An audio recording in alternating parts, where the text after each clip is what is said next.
अब ये मुझे मालूम नहीं था, मेंबर है, धीरे धीरे करके इन्हें पैसे लेते गए बैंक के थ्रू, और सारे सबूत मेरे पास हैं और सारे स्टेटमेंट में बैंक के भी लगा के पुलिस को दे चुका हूँ हर थाने में। ये किसी कॉलेज का मालिक भी बताता था अपने आप को? हाँ, किसी कॉलेज का। क्या नाम है कॉलेज का? मुकीन खान के नाम, मुकीन खान का जब नाम लेते हो तो ये क्या मजबूरी है पुलिस की, मुझे नहीं मालूम है। पूरी पुलिस बंद चुप हो जाती पूरे फरीदाबाद की।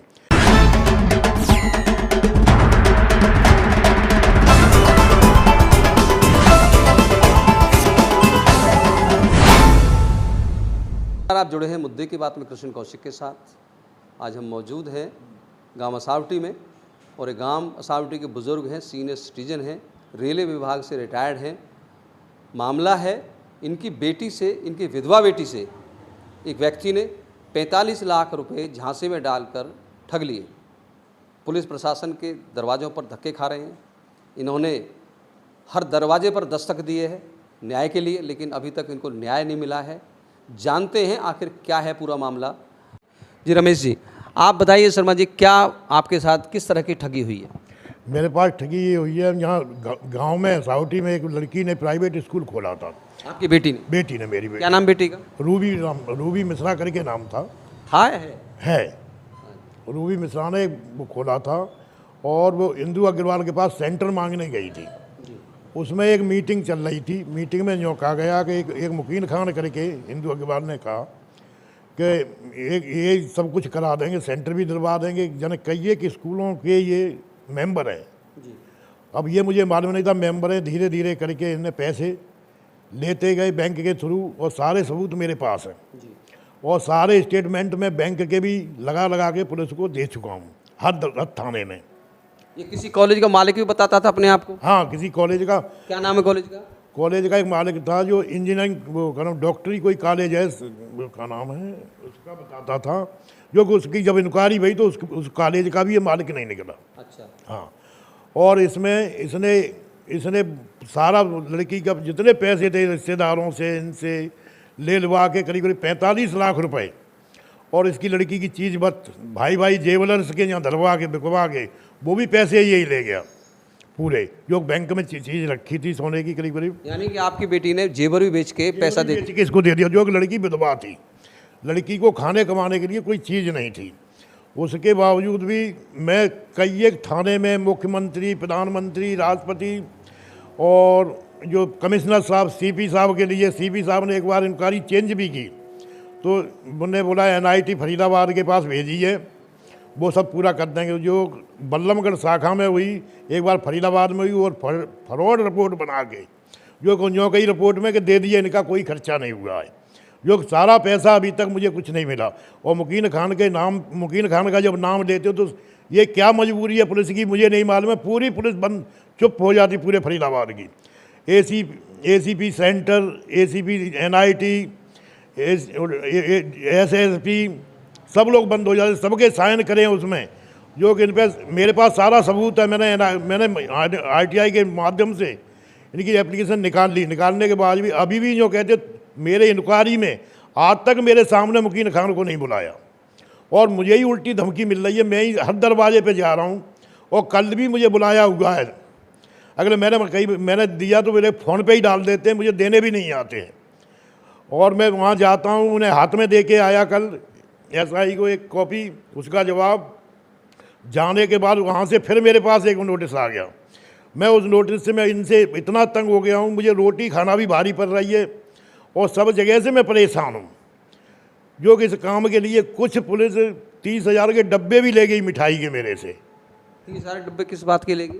कि काम करवा देंगे। अच्छा। बढ़कर के, और ये कहा कि हम ये हैं और भी हम सब काम हो जाएगा। 28 लाख के चेक ले लो, और चेक नहीं मिलेंगे, वो भी फ्रॉड में दे रहे थे चेक। मैंने कही एविडेंस के साथ दे दो, उसके साइन के बिना। जो कई स्कूलों के नाम से चेक मुझे दिए जा रहे थे, वो चेक भी नहीं मिले। और जब मैंने कहा तो कोई सुनने के लिए राज़ी नहीं है। और बाद में अनिल करके SHO थे, उनने NIT फरीदाबाद को फाइल भेजी, अभी तक वो फाइल नहीं हुई। और मैंने कई एक बार कहा फाइल कर दो, वो कहते हैं ये करेंगे, वो कहते हैं ये करेंगे, जो फाइल करने के लिए राज़ी नहीं है। जो कि खुद कमिश्नर साहब ने भेजा था, मेरी बात कमिश्नर साहब ने 1 घंटा सुनी थी। मैंने अनिल क्या नाम होम मिनिस्टर को भी लिख दिया, सेंट्रल होम मिनिस्टर को भी लिख दिया, मुख्यमंत्री को भी लिख दिया, प्रधानमंत्री को भी लिख दिया, राष्ट्रपति को भी लिख दी कॉपी। और जो भी बोलते हैं स्टेटमेंट मेरे से ले लेंगे, फिर मेरे से पीछे इन वकीलों को इनको ये बुलाएंगे। उसमें हिंदू अग्रवाल को आज तक बुलाया 2.5 साल में, ना मुकीन खान को बुलाया। और इस पर गूगल पे डाल के देखो तो इसके खिलाफ ठगी के हज़ारों केस चल रहे होंगे। अच्छा, मुकीम खान के खिलाफ ठगी के केस चल रहे हैं।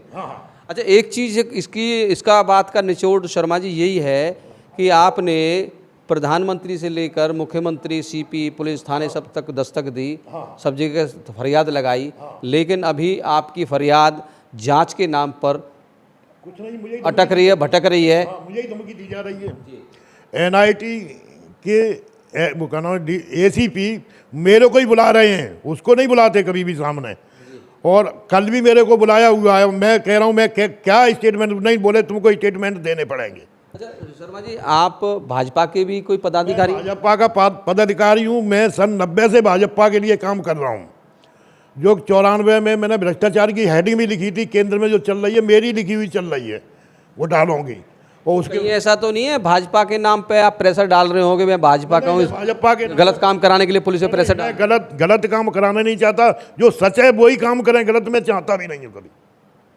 जो सत्य काम है वही मैं चाहता हूँ, गलत काम मैं चाहता ही नहीं कभी।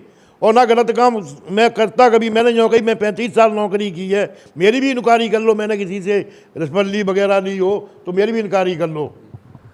आप सुन रहे थे, ये रमेश चंद्र शर्मा हैं और ये असावटी गांव में रहते हैं अभी। और इनकी बेटी है विधवा बेटी।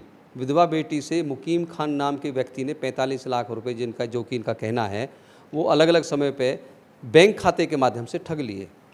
और जब उन्होंने पैसे मांगने शुरू करे और इस 45 लाख को देने में उस विधवा बेटी ने अपने गहने तक बेच दिए, लेकिन उसके पैसे अब उसको नहीं मिल रहे हैं। पिछले 30 साल से ये धक्के खा रहे हैं। बेटी गुजरात में रहकर किसी स्कूल में पढ़ाकर अपना गुजर बसर कर रही है। बुजुर्ग पिता बेटी के पैसे, फंसे पैसे निकालने के लिए दर बदर की ठोकर खा रहे हैं। प्रधानमंत्री से लेकर मुख्यमंत्री, मुख्यमंत्री से लेकर गृहमंत्री, थाने, पुलिस चौकी सब जगह धक्के खा चुके हैं, लेकिन अभी तक न्याय नहीं मिला है। इनका यही कहना है कि मुकीम खान का नाम लेते ही पुलिस चुप हो जाती है। ये क्या मजबूरी है पुलिस की कि मुकीम खान के नाम पर पुलिस जांच को क्यों नहीं आगे बढ़ा रही है? ये मुद्दे की बात है। कौन है मुकीम खान, ये एक मुद्दा है, ये एक जांच का विषय है। आखिरकार मुकीम खान की वजह से पुलिस क्यों चुप हो जाती है? ये बुज़ुर्ग आदमी सीनियर सिटीजन है, जिसकी मदद पुलिस को घर आके करनी चाहिए। ये थानों के चक्कर काट रहे हैं। आखिरकार पुलिस इनकी क्यों नहीं सुन रही है? ये जांच का विषय है, ये मुद्दे की बात है। आप जुड़े हुए थे मुद्दे की बात में कृष्ण कौशिक के साथ। इस खबर की नई अपडेट के साथ और किसी अन्य मुद्दे के साथ फिर आपके साथ जुड़ेंगे। हमारे साथ जुड़े रहने के लिए आपका बहुत बहुत धन्यवाद।